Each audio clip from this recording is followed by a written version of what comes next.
नमस्कार प्यारे बच्चों, आज हम करने जा रहे हैं हमारी 10वीं कक्षा की पहली लघु कथा माँ का कमरा। छोटे से पुश्तैनी मकान में रह रही बुजुर्ग बसंती को दूर शहर में रहते बेटे का पत्र मिला। क्या लिखा था बच्चों इस पत्र में? माँ, मेरी तरक्की हो गई है, कंपनी की ओर से मुझे बड़ी कोठी मिली है रहने को।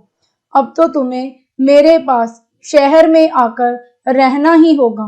यहाँ तुम्हें कोई तकलीफ नहीं होगी।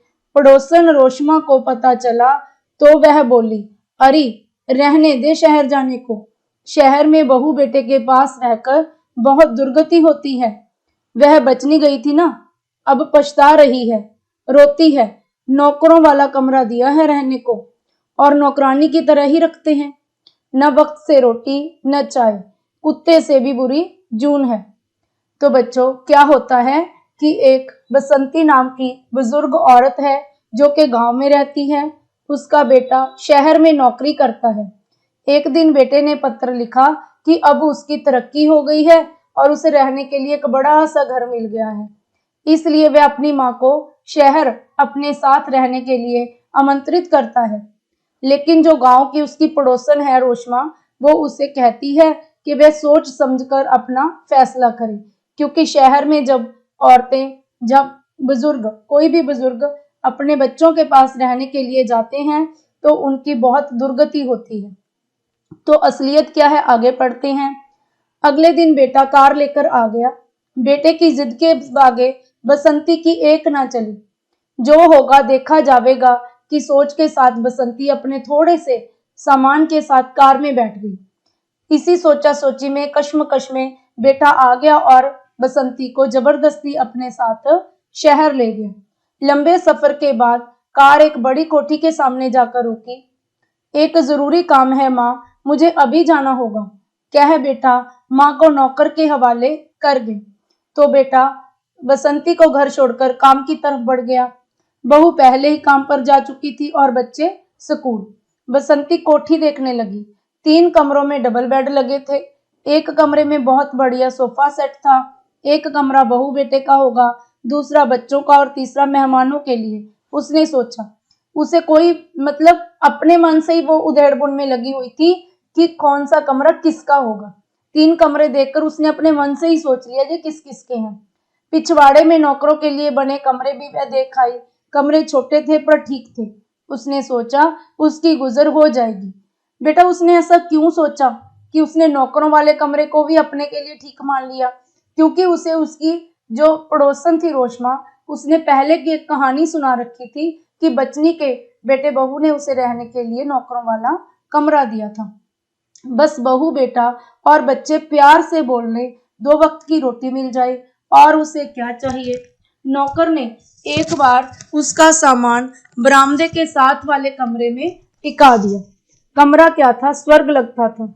डबल बेड बिछा था, गुसलखाना भी साफ था, टीवी भी पड़ा था, टेप रिकॉर्डर भी, 2 कुर्सियां भी पड़ी थी। बसंती सोचने लगी, काश उसे भी कभी ऐसे कमरे में रहने का मौका मिलता। वह डरती डरती बेड पर लेट गई। बहुत नरम गद्दे थे। उसे एक लोक कथा की नौकरानी की तरह नींद ही ना आ जाए और बहू आकर उसे डांटे, सोचकर वह उठ खड़ी हुई। शाम को जब बेटा घर आया तो बसंती बोली, बेटा मेरा सामान मेरे कमरे में रखवा देता। बेटा हैरान हुआ, माँ तेरा सामान तेरे कमरे में ही तो रखा है नौकर ने। बसंती आश्चर्यचकित रह गई, मेरा कमरा? ये मेरा कमरा? डबल बेड वाला? हाँ माँ, जब दीदी आती है तो तेरे पास सोना ही पसंद करती है और तेरे पोता पोती भी सो जाया करेंगे तेरे साथ। तू टीवी देख, भजन सुन, कुछ और चाहिए तो बेझिझक बता देना। उसे आलिंगन में ले बेटे ने कहा तो बसंती की आंखों में आंसू आ गए। तो बेटा क्या हुआ? जब उसका सामान नौकर ने एक बड़े से कमरे में रखा तो उसे लगा कि काश उसे रहने के लिए यही कमरा मिल जाता, पर उसके मन में ये था कि शायद ये कमरा उसके लिए नहीं है। इसी कारण उसने अपने बेटे से कहा कि उसका सामान उसके कमरे में रखवा दे। लेकिन बेटे ने उसे आश्वासन देते हुए बताया कि उसका सामान उसी कमरे में है, यहाँ पर उसे रहना है, और साथ ही ये भी कह दिया कि उसके पोता पोती भी उसके साथ ही सोया करेंगे, जिससे बसंती को बहुत अच्छा फील हुआ और उसकी आंखों में प्यार के आंसू टपकाए। तो बेटा कई बार आपको प्रश्न पूछा जाता है कि बसंती की आंखों में आंसू क्यों आ गए। बेटा आंसू या तो खुशी में आते हैं या दुख में आते हैं, लेकिन वहां पर दुख जैसी तो कोई बात थी नहीं। तो हम लिखेंगे कि बसंती की आंखों में आंसू अपने बेटे का उसके प्रति प्यार देखकर आ गए। या सीधे सीधे लिख दीजिए कि बेटे का प्यार देखकर बसंती की आंखों में खुशी के आंसू आ गए। तो आगे इसके प्रश्नोत्तर देखते हैं बेटा। दो ही तरह के प्रश्न आपको आएंगे, इसमें से निबंधात्मक आपको नहीं आएंगे। ज्यादातर आपको एक या दो पंक्ति वाले प्रश्न ही लघु कथा में से पूछे जाते हैं। बुजुर्ग बसंती कहाँ रह रही थी? बुजुर्ग बसंती गांव में रह रही थी, एक पुश्तैनी मकान में। बुजुर्ग बसंती को किसका पत्र मिला? बुजुर्ग बसंती को शहर में रहते अपने बेटे का पत्र मिला। बसंती की पड़ोसन कौन थी? बसंती की पड़ोसन रोशमा थी। बसंती बेटे के साथ कहाँ आई? बसंती बेटे के साथ शहर आ गई। कोठी में कितने कमरे थे? बेटा कोठी में कितने कमरे थे? 3 कमरे थे। नौकर ने बसंती का सामान कहाँ रख दिया? नौकर ने बसंती का सामान डबल बेड वाले कमरे में रख दिया। बसंती के कमरे में कौन कौन सा सामान था? बसंती के कमरे में एक डबल बेड, 2 कुर्सियां, टीवी, टेप रिकॉर्डर और बहुत सारा सामान था। बेटे ने पत्र में अपनी माँ को क्या लिखा? क्या लिखा था बेटा? जब हमने स्टार्टिंग में देखा था, बेटे ने पत्र में लिखा कि उसकी तरक्की हो गई है, कंपनी की तरफ से उसे रहने के लिए एक बहुत बड़ी कोठी मिली है, तो उसकी माँ को अब उसके पास आकर रहना होगा। पड़ोसन रेशमा ने बसंती को क्या समझाया?